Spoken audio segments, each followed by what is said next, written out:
औज़ुबिल्लाहि मिनश्शैतानिर्रजीम बिस्मिल्लाहिर्रहमानिर्रहीम। अस्सलामु अलैकुम नाज़रीन। मैं हूं Ali Rizwan, international yoga coach और आयुर्वेदिस्ट, और आप देख रहे हैं हमारा यूट्यूब चैनल लाइफ हीलिंग। अल्लाह ताला ने दुनिया में जो खाने पीने वाली ग़िज़ाएँ, फल, सब्ज़ियाँ, अनाज, ड्राई फ्रूट्स, पानी और ये सारी चीज़ें पैदा की हैं, ये सारी हमारी सेहत और ज़िंदगी के लिए पैदा की हैं। यही हमें ज़िंदा भी रखती हैं। अब जो चीज़ें हमें ज़िंदा रख सकती हैं, क्या वो हमारी ज़िंदगी में आने वाली बीमारियों और मसाइल को ख़त्म नहीं कर सकती? क्या दुनिया में दवाइयाँ बनाने वाले, हम जो केमिकल से मिक्स करके दवाइयाँ बनाते हैं, हम खुदा से बड़ी दवाई बना सकते हैं? नहीं, ऐसा नहीं है। अल्लाह ताला ने जो सब्ज़ियाँ और फल और अनाज और जितनी भी नेमतें उगाई हैं, उन सब के अंदर शिफा है, ज़िंदगी है, सेहत है। हम आपको आज जौ के बारे में बताएंगे कि जौ में अल्लाह ताला ने कौन कौन सी खूबियाँ, कौन कौन सी सिफ़ात, कौन से कीमियाई अनासर और किन बीमारियों का इलाज रखा है। जौ को हम किस किस तरह से इस्तेमाल कर सकते हैं, कैसे इस्तेमाल करें तो क्या फ़ायदा होता है, और जौ किस किस के लिए नुकसानदेह भी हो सकते हैं। लिहाजा इस वीडियो को आखिर तक देखिए। अभी तक अगर आपने हमारा चैनल सब्सक्राइब नहीं किया तो हमारा चैनल सब्सक्राइब कर लें। बहुत मुफीद वीडियोज़ आपके लिए हर रोज़ 5 से 10 वीडियोज़ बनती हैं और वो हम अपलोड करते हैं, और उनका नोटिफिकेशन आपको मिलता रहेगा। नाज़रीन, जौ को इंग्लिश में बारले कहते हैं और इसका जो नबाताती नाम है हार्डियम वेलगेरे।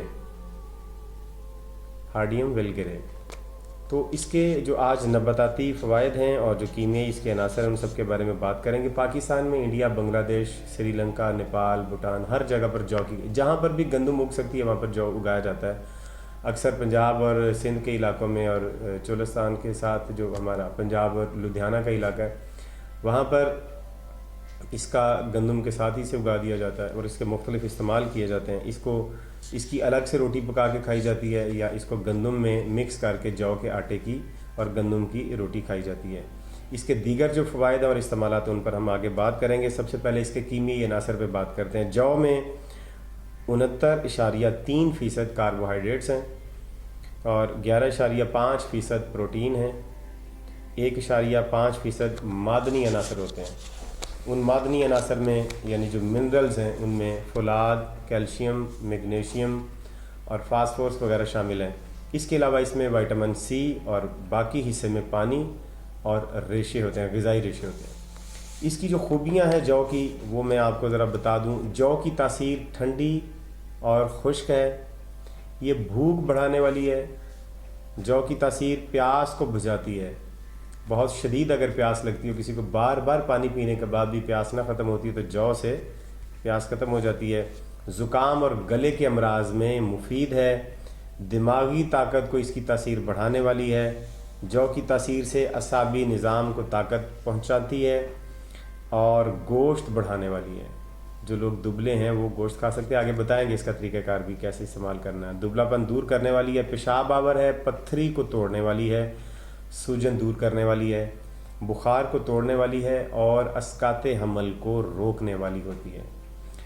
जौ ज़ूद हज़म है, यानी ये ज़्यादा देर तक जिस्म में नहीं रहता, फौरी तौर पे हज़म हो जाता है। इसका मांड या पानी में इसको उबाल के ख़ास तरीके से बनाया जाता है, या इसे भून पीस कर इसका मशरूब यानी सत्तू इसके पिए जाते हैं। मरीज़ को दवा की शक्ल में भी इसकी बहुत सारी इकसाम दी जाती हैं। अब हम इसके मुआलजाती इस्तेमाल की तरफ आते हैं। देखिए नाज़रीन, मैं बार बार ये जुमला बोलूँगा तो ही आपको इसकी अहमियत का पता चलेगा कि जो दवाइयाँ हम एलोपैथिक मेडिसिन्स खाते हैं, या जो ख़तरनाक केमिकल खा खा के हम अपने आप को बीमारियों से ठीक करना चाहते हैं, उनसे बीमारियाँ ठीक नहीं होती।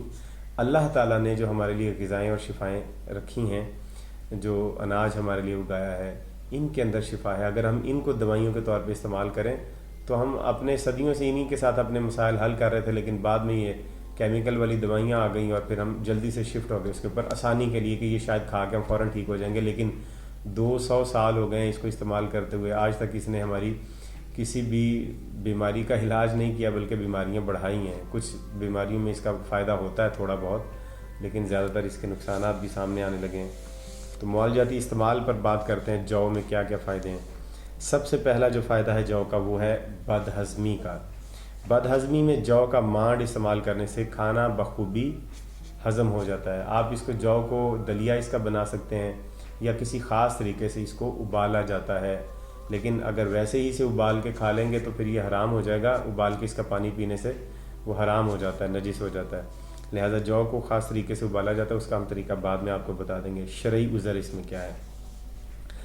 پیاس زیادہ لگنا، جو اگر پیاس زیادہ لگتی ہے تو جو پیاس کو بجھاتا ہے، اس کا طریقہ کار یہ ہے کہ 1 کپ بھر کے جو کوٹ لیں اچھی طرح سے، اس کو باریک باریک کر لیں اور اس کو 2 گلاس پانی میں بھگو دیں، 8 گھنٹے تک اس کو بھیگا رہنے دیں، اور اس کے بعد اس کو چھان کے الگ کر دیں اور پانی کو تھوڑا سا گرم کر کے اس کو پی لیا جائے، تو انشاءاللہ پیاس نہیں لگتی۔ گلا خراب اگر ہو جائے تو گلے میں سوجن ہو جائے یا خراش ہو جائے یا چوٹ لگ جائے، گلے کے اندر زخم ہو جائے، تو اس کا علاج کرنے کے لیے بھی مندرجہ بالا طریقہ جو یعنی 1 کپ جو کوٹ کے اس میں پانی ڈال دیں، 8 گھنٹے بھیگا رہنے دیں، اس کے بعد اسے جو کو الگ کر دیجئے اور جو پانی ہے اسے گھونٹ گھونٹ کر کے پی لیجئے نیم گرم کر کے، تو آپ کے گلے کی سوجن اور جو خراش ہے، جو چوٹ لگی ہے گلے میں، وہ ٹھیک ہو جائے گی۔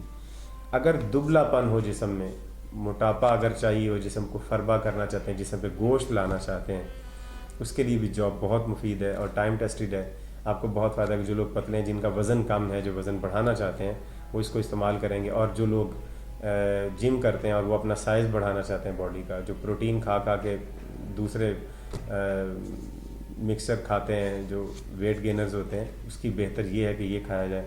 اس کا طریقہ کار یہ کہ رات کو 2 مٹھی جو پانی میں بھگو کر رکھ دیں اور صبح 4 پائی پر کپڑا ڈال کے پھیلا دیں۔ جب اس کا پانی تھوڑا سا خشک ہو جائے تو پھر اسے کوٹ لیں اچھی طرح سے اور اس کا چھلکا الگ کر لیں۔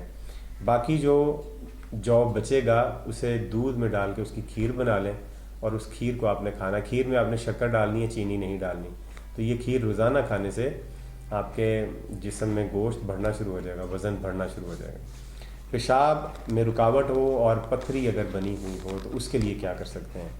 اس کے لیے جو کا پانی لیں، یعنی بارلے واٹر اسے کہتے ہیں، وہ لیں۔ وہ اگر پیا جائے تو اس سے پیشاب کی تکلیف ختم ہو جاتی ہے اور پتھری ٹوٹ ٹوٹ کر نکل جاتی ہے۔ لیکن جو کا پانی بنانے کا خاص طریقہ ہوتا ہے، ہر طریقے سے اس کا پانی نہیں بن سکتا ورنہ وہ حرام ہو جاتا ہے۔ اس لیے پتھری کے مریض کو جو کی بنی اشیاء، مثلا روٹی، اس کے جو کے ستو اور اس کا دلیا اور اس کی کھیر بنا کے دینے سے پتھری ٹوٹ کے باہر نکل جاتی ہے۔ اگر بار بار اسقاط حمل ہوتا ہو، بچہ گر جاتا ہو، پیدائش نہ ہوتی ہو، تو اس سے پہلے ہی اگر حمل گر جائے تو اس صورتوں میں حمل ٹھہرنے سے قبل اور بعد میں لگاتار 3 ماہ تک، یعنی حمل ٹھہرنے سے 3 مہینے پہلے اور حمل کے بعد 3 مہینے تک 12 اوس جو کا چھنا ہوا آٹا سیاہ تل میں، کالے تلوں میں ڈالنا ہے اور 12 گرام اس میں شکر ڈالنی ہے آپ نے۔ ٹھیک ہے جی، 12 گرام، میں پھر دوبارہ بتا رہا ہوں کہ 12 اوس چھنا ہوا آٹا، 12 گرام سیاہ تل اور 12 گرام ہی آپ نے شکر لینی ہے اور اس کو پیس لینا، اچھی طرح سے چورن بنا لینا اس کا، اور ہر روز 2 مرتبہ اسے پھانک کر اوپر سے دودھ پی لینا۔ گائے کا دودھ ہو تو سب سے اچھا ہے، بھینس کا دودھ بھی ملے تو بھی ٹھیک ہے، اور یا بکری کا دودھ ملے تو وہ سب سے اچھا ہے۔ اس طرح پینے سے اسقاط حمل نہیں ہوتا، یہ بہت مفید ہے۔ بخار اگر کسی کو ہو جائے تو بخار میں جو کا پانی بہت مفید ہے، یعنی ستو بنا کے پئیں یا جو کوٹ کے پانی میں رکھ دیں تو اس کو پی لیں۔ ستو جو ہے وہ جو کو ذرا تھوڑا سا بھونا جاتا ہے، بھون کے پھر اسے پیس لیتے ہیں، اس کا آٹا بنا لیتے ہیں موٹا موٹا، اس سے پھر ستو پیے جاتے ہیں، تو اس میں اور جو کا پانی پینے میں فرق ہوتا ہے۔ دمہ، 6 گرام جو کی راکھ، یعنی جو کو آپ اس کو پیٹ کے اسے 6 گرام مصری اس میں ڈال دیں، وہ بھی پیس کے ڈالنی ہے، پاؤڈر بنا لیں اس کا۔ یہ چورن صبح شام گرم پانی کے ساتھ آپ نے پینا ہے، دمہ کے مریض کے لیے بہت مفید ہے، بہت فائدہ مند ہے۔ جو کو جلا کر تل کے تیل میں اس کا جو پاؤڈر بنا لیں، اچھی طرح سے پیس لیں اسے، اور وہ پیسٹ بنا کے جسم کا حصہ اگر کوئی جل گیا ہو تو اس کے اوپر وہ پیسٹ لگانے سے جلا ہوا حصہ ٹھیک ہو جاتا ہے اور نشان بھی جلن کا نہیں بنتا، جو بہت زیادہ تکلیف ہوتی ہے وہ ختم ہو جاتی ہے۔ یہ جو کے آپ کو فائدے بتائیں، اس کے علاوہ اور بھی بہت فائدے ہوں گے، لیکن ابھی تک انسانوں نے جو فائدے جو کے ڈسکور کیے ہیں وہ میں نے آپ کو بتا دیے ہیں۔ انشاءاللہ العزیز امید کرتے ہیں کہ آپ کو ویڈیو پسند آئی، اسے لائک کیجیے، شیئر کیجیے اور اگلی ویڈیو تک ہمیں اجازت دیجیے۔ خدا حافظ۔